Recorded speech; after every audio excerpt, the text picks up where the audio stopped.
एक गोपी अपने सिर पर एक डलिया में बहुत सारे फल लेकर के और बेचवे के काजे जा रही है और रास्ता भर कहती जा रही है, अरे कोई आम ले लो, कोई सेब ले लो, कोई अमरूद ले, और पूरे ब्रजमंडल में चिल्लाती वही जा रही है, आम ले लो, सेब ले लो, अमरूद ले लो, संतरा ले लो। उस स्वर को जब नंद नंदन ने अपने नंद भवन में क्रीड़ा करते हुए श्रवण किया, नन्हे से गोपाल जी हैं, केवल 3 वर्ष की आयु है ठाकुर जी के, मोटे मोटे पाम, मोटे मोटे हाथ, ठाकुर जी को नेक्स सो पेट, बटुआ सो मुंह, और ठाकुर जी क्रीड़ा कर रहे हैं। और क्रीड़ा करते करते तोतली बानी में यशोदा मैया से कहने लगे, बोले मैया मैं फल खरीदवे जाऊंगो।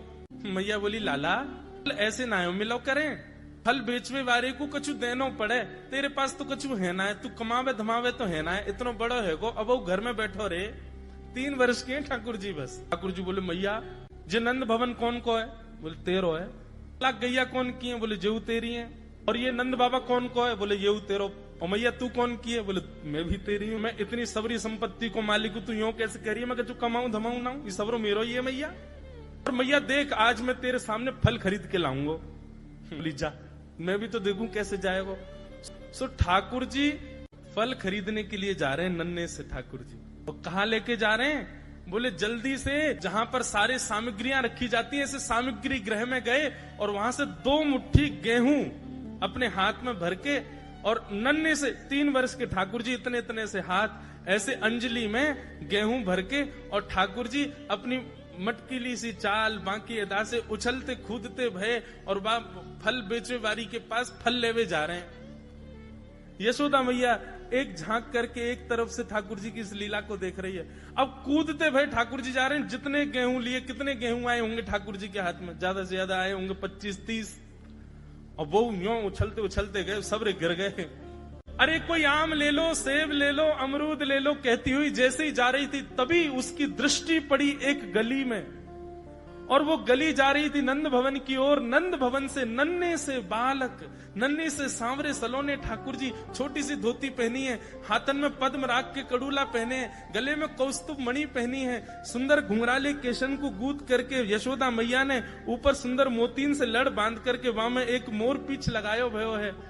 नन्हे से ठाकुर जी इतनी व्याकुल भरी दृष्टि से देख रहे हैं उस फल बेचने वाली को कि कहीं चली ना जाए, वहां से पहले मैं जाके आते फल ले लूं। ठाकुर जी के उस रूप को देखते ही वो फल बेचने वाली वहीं रुक गई, देखने लगी सुंदर से ठाकुर जी को। ठाकुर जी बाके सामने जाके खड़े है गए। उसने अपने फल की डलिया नीचे रखी। ठाकुर जी फल देख रहे हैं कौन से लेने। अब उंगली करके ठाकुर जी करें, जेवारो दे दो, जेवारो दे दो, ये दे दो, ये दे दो, करते करते करते पूरी डलिया ही कह दी। बोले सबरी दे दो। गोपी बोली, अरे लाला ये सब ऐसे ही ले जाएगो, कछु देगो ना मुकू?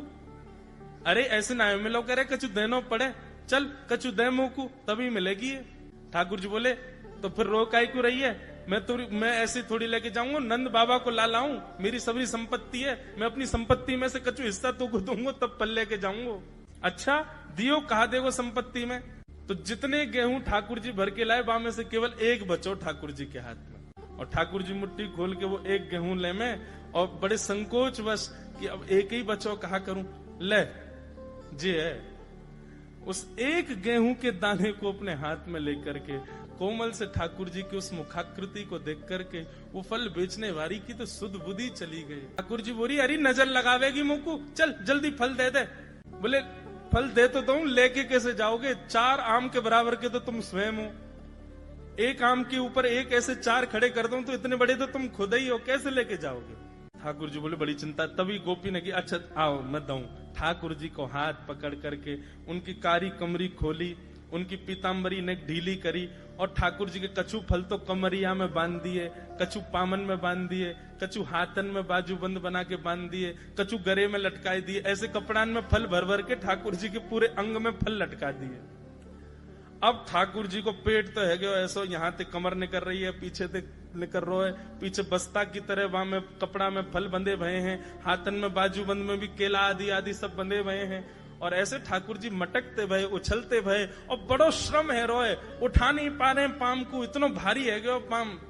और जैसे तैसे खिसक खिसक करके नंद भवन की ओर जा रहे हैं। इस रूप को जब उस फल बेचने वाली ने देखा, उसने अपनी फल की डलिया उठाई और फल की डलिया उठा करके जब सिर पर रखी तो आगे चलते हुए नेत्र बंद हो गए। अब तो बस यही कहती जा रही है, गोपाल ले लो, कृष्ण ले लो, माधव ले लो, मधुसूदन ले लो, गोविंद ले लो, नंद जी को लाला ले लो,